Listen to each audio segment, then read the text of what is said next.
Drake's Drum by William Hunt. Sir Francis Drake, who appears to have been especially befriended by his demon, is said to drive at night a black hearse drawn by headless horses and urged on by running devils and yelping headless dogs through Jump on the road from Tavistock to Plymouth. Sir Francis, according to tradition, was enabled to destroy the Spanish Armada by the aid of the devil. The old admiral went to Devil's Point, a well-known promontory jutting into Plymouth Sound. He there cut pieces of wood into the water, and by the power of magic and the assistance of his demon, these became at once well-armed gun-boats. Queen Elizabeth gave Sir Francis Drake Buckland Abbey, and on every hand we hear of Drake and his familiars. An extensive building attached to the abbey, which was no doubt used as barns and stables after the place had been deprived of its religious character, was said to have been built by the devil in 3 nights. After the first night, the butler, astonished at the work done, resolved to watch and see how it was performed.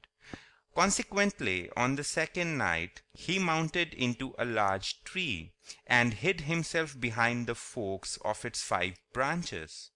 At midnight the devil came, driving several teams of oxen, and as some of them were lazy, he plucked this tree from the ground and used it as a goad.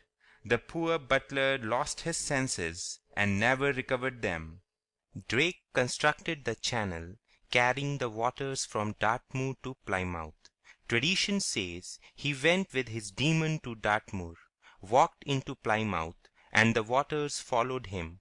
Even now, as old Betty Donnythorne, formerly the housekeeper at Buckland Abbey, told me, if the warrior hears the drum which hangs in the hall of the abbey, and which accompanied him round the world, he rises and has a revel.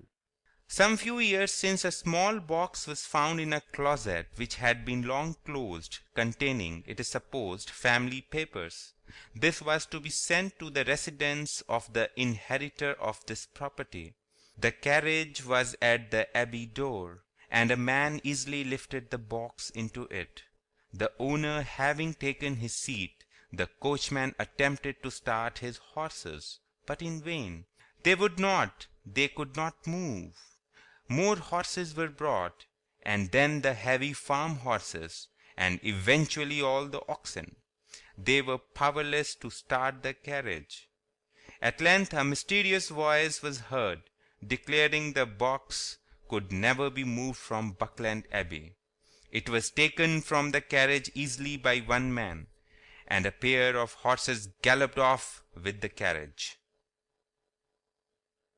End of Drake's Drum. Recording by Ratandip Satwant Singh, Jamshedpur, India.